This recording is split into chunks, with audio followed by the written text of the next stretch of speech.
بسم اللہ الرحمن الرحیم۔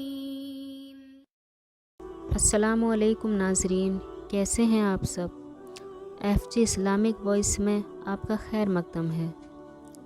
تو ناظرین، آج ہم آپ کو جس شخصیت کے بارے میں بتائیں گے اس ہستی کا نام مبارک حضرت علی رضی اللہ تعالیٰ عنہ ہے۔ میرے رب نے امیر المومنین سیدنا حضرت علی رضی اللہ تعالیٰ عنہ کو بہت اعتبارات اور بہت ساری فضیلتوں سے نوازا۔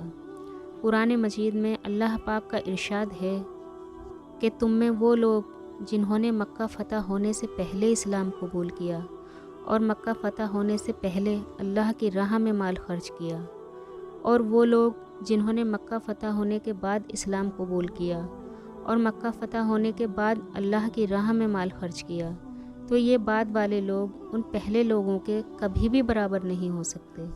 کچھ صحابہ ایسے ہیں جن کو ابتدا میں ایمان قبول کرنے کی فضیلت حاصل ہوئی۔ سیدنا حضرت علی رضی اللہ تعالیٰ عنہ کے ساتھ بھی نبی پاک صلی اللہ علیہ وسلم کے کچھ معاملات ایسے ہیں، کچھ خوشخبریاں، کچھ بشارتیں، کچھ فضائل ایسے ہیں جو کسی دوسرے صحابی کے حصے میں نہیں آئے۔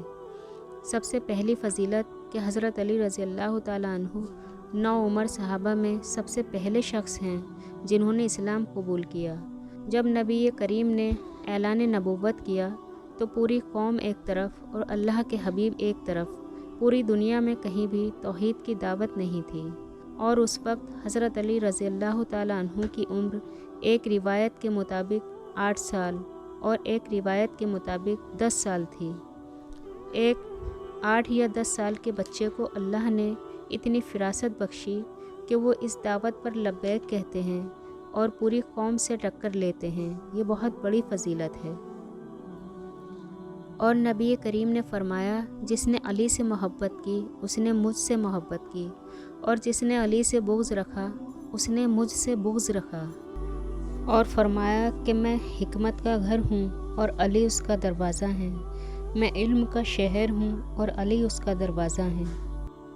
اور آپ نے رسول کریم صلی اللہ تعالیٰ علیہ وسلم پر اپنا سب کچھ قربان کرنے کا جو عزم کیا ہمیشہ اس پر قائم رہے، اور پوری قوت کے ساتھ دین اسلام کی سربلندی کے لیے اپنے آپ کو وقف کر دیا۔ جنگ خیبر کے موقع پر حضرت علی رضی اللہ تعالیٰ عنہ کی آنکھوں میں تکلیف تھی، جس کی وجہ سے آپ اس جنگ میں شریک نہ ہو سکے، لیکن خیبر فتح نہیں ہو پا رہا تھا۔ کئی دن گزر گئے، محاصرہ ہو رہا ہے۔ آپ صلی اللہ علیہ وسلم نے ارشاد فرمایا کہ کل میں علم اس شخص کو دوں گا، اس شخص کو امیر بناؤں گا جو اللہ اور اس کے رسول سے محبت کرتا ہے، اور اللہ اور اس کے رسول اس سے محبت کرتے ہیں، اور اللہ اس کے ہاتھ پر یہ قلعہ فتح فرمائے گا۔ اگلے دن حضرت علی رضی اللہ تعالیٰ عنہ کو بلایا گیا۔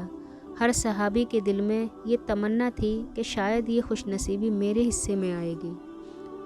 آپ صلی اللہ علیہ وسلم نے امیر المومنین حضرت علی رضی اللہ تعالیٰ عنہ کے ہاتھ میں جھنڈا تھما دیا، اور ان کی آنکھوں میں جو تکلیف تھی آپ نے اپنا لعاب مبارک حضرت علی رضی اللہ تعالیٰ عنہ کی آنکھوں میں لگا دیا، جس سے حضرت علی کو شفا ہو گئی، اور اللہ پاک نے آپ کے ہاتھوں خیبر کا قلعہ فتح فرما دیا، اور ہمیشہ کے لیے آپ کی فضیلت پر مہر لگ گئی۔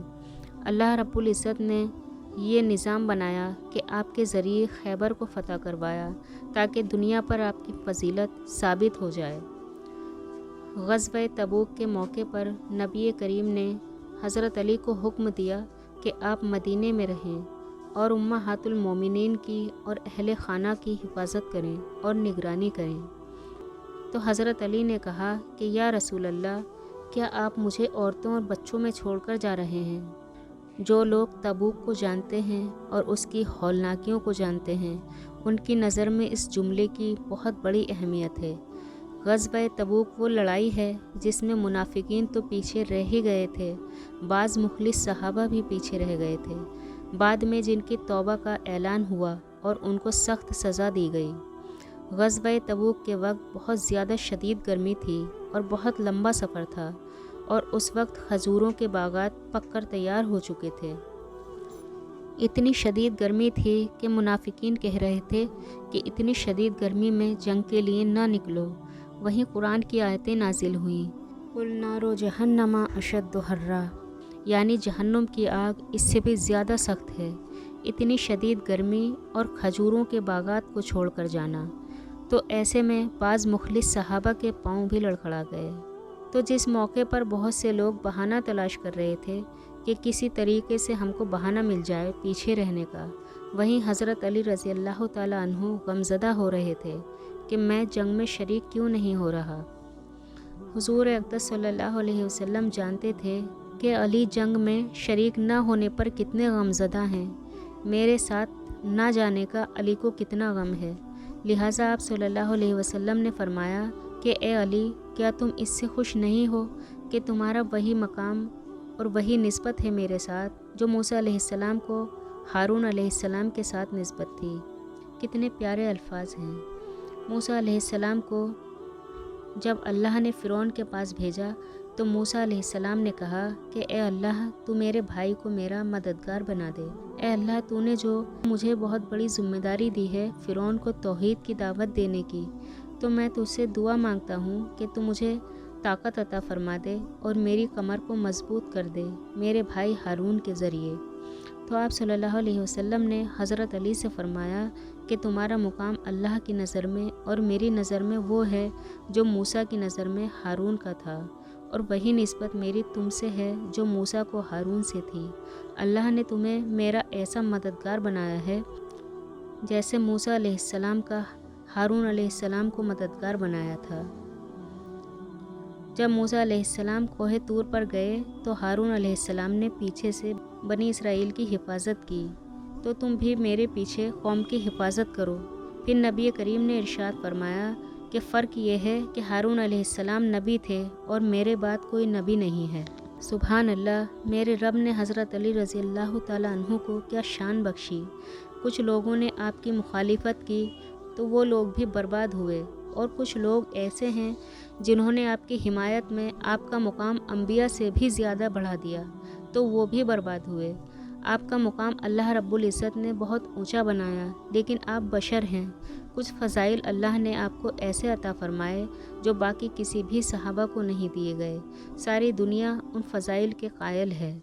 حضرت علی رضی اللہ تعالیٰ عنہ کو اللہ نے جو قوت فیصلہ عطا فرمائی وہ کسی اور کے حصے میں نہیں آئی۔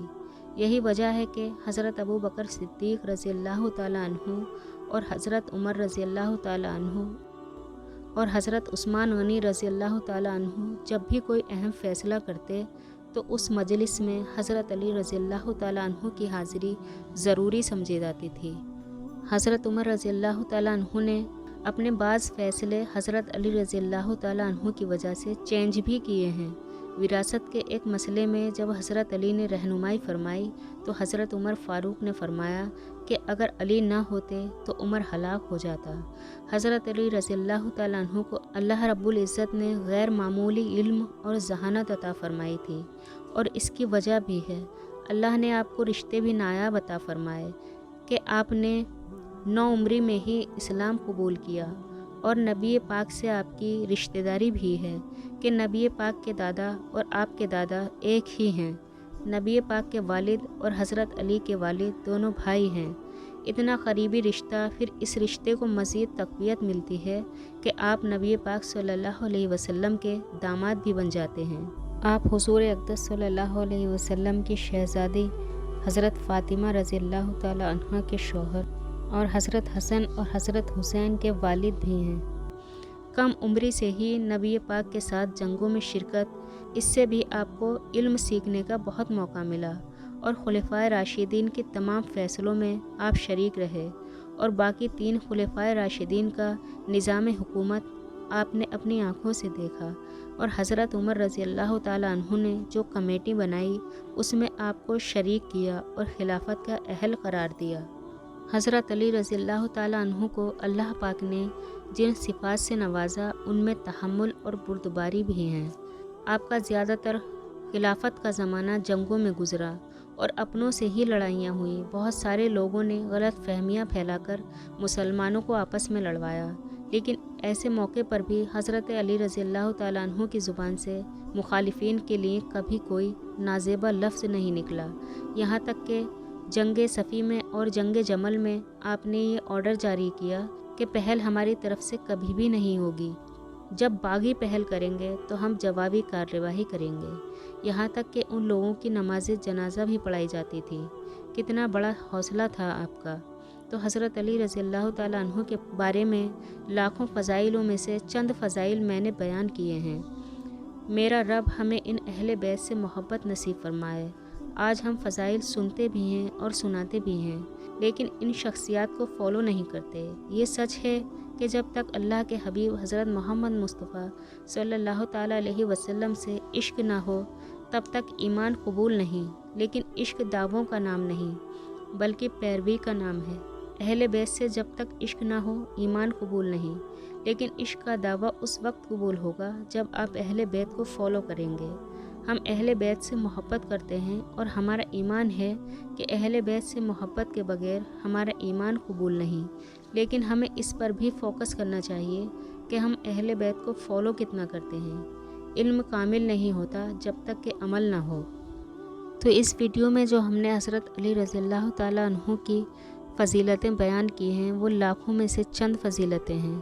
انشاءاللہ پھر کسی ویڈیو میں حضرت علی رضی اللہ تعالیٰ عنہ کی شان کے بارے میں، آپ کی فضیلتوں کے بارے میں اور دین اسلام کے لیے آپ کی قربانیوں کے بارے میں بتانے کی کوشش کریں گے۔